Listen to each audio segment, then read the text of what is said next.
Excited to jump back into SEC play after 2 non-conference games. It'll be a big challenge for us up in Lexington on Saturday night. Coach Stoops has a heck of a team and really playing well on all 3 phases right now. So we're got a big challenge, but excited to go compete up in Lexington on Saturday night. For questions for Coach, press 10, and we'll begin with Steve Molson of WZZN. Coach, appreciate the time here today. Hope you're doing well, sir. Same to you. Thank you, Coach. With the game getting moved up to Thursday, how much did that change this week in terms of early preparation for Kentucky? Yeah, not much for the players. Certainly helped the coaches, and not from a Kentucky standpoint specifically. For the players, it was good. It was a short week, so that was tough. But once we were fortunate enough to win the game on Thursday night, we were able to give our players off Friday and Saturday just to get away from football for a little bit, mentally and physically rest their bodies, and then come back in here on Sunday like we do on a normal game week. It certainly helped the coaches. We were, able to work on, finalize and review the South Carolina State game on Friday morning, but then we spent Friday afternoon getting a little bit of a head start on Kentucky, and as well as, doing some recruiting stuff here in the office. Saturday, we were fans like everybody, just had the day off as coaches. It was our first day off since July, so we certainly needed a day. And then normally on a Sunday after a game, we're in the office early on Sunday morning reviewing the game from the day before. Well, we had already knocked that out of the way on Friday, so when we came in here on Sunday morning as a staff, we were full speed ahead on Kentucky. So we were able to get a head start a little bit from a prep standpoint and do a little bit more on Kentucky in practice on Sunday night. I know last week I talked about end-of-game scenarios, and there was certainly one in Oxford there with Kentucky and Ole Miss. Well, what was your takeaway of what you saw out of the film between Kentucky and Ole Miss, Coach? I felt like it was 2 teams that really, really, really played hard that day. I mean, there were some unbelievable, great effort plays by Ole Miss and Kentucky both, and Kentucky, more specifically to them because we played them. I mean, it just shows what a resilient group they are. They didn't always go the way they wanted it to, but they just kept hanging in there and scratched and clawed and had an opportunity to win the game with under a minute. So we know we got a big challenge on playing them on Saturday night, and was impressed watching them play on television, and then even more so once you get in and watch it on the game tape. Thank you, Coach. Thank you. Next is Gary Graves of the Associated Press. Hey, good afternoon. From what you've seen on film with Will Levis, what do you think he's doing differently this year, and what do you remember from last year's game facing it? I thought Will was a fantastic player going into the game last year. I mean, we played him early in the year, but they had played Missouri before us in a couple non-conference games, if I'm not mistaken, and he was really impressive already at that point. And just watching him this year, he's gotten so much better. I mean, he's a first-round draft pick, and rightfully so. He can make all the throws. He's big. He can make plays with his feet.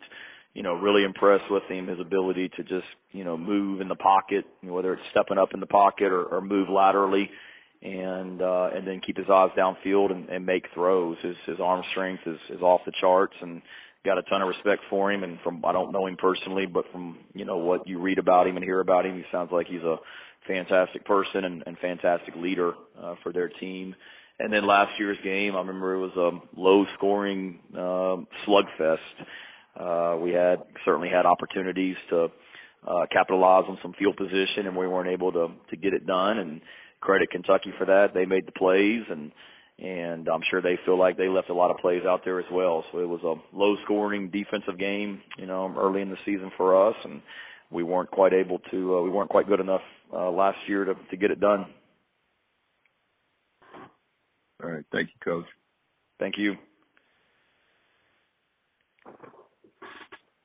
This is Bob Holton, your Arkansas Democrat Gazette. Hey, Shane, how you doing? Good, Bob. Hope you are. I'm good. I'm okay anyway. Hey, Buffalo Pool is getting ready to, he's on the verge of becoming Arkansas's all-time leading tackler. He's had a lot of games where he's had, a dozen or more, and he had 13 against you guys earlier. I know you're obviously focused on Kentucky, but wondering if you wouldn't mind going back and thinking about Bumper, maybe preparing for him and facing him, just kind of what kind of player you think he is to get all these tackles. To me, he's just really instinctive, and one, he's played a lot of football, Bob, so there's not much that he hasn't seen that offenses can throw at him, so his experience certainly jumps out on tape. And then I think when you have that many tackles and you're playing the linebacker position, you've got to be instinctive, and his instincts show up. It seems like he's always just one step ahead of the ball, and when you have instincts and you play with great effort, which is what he does, it allows you to make the plays that he's made. And then now you combine that with Drew Sanders being back there with him, and we're playing two dynamic linebackers this week in Kentucky with their two starters. And those two guys from Arkansas are dynamic as well. They make plays all over the field, and they play with really great effort. Thanks. If there are any final questions for Coach, please press 1-0.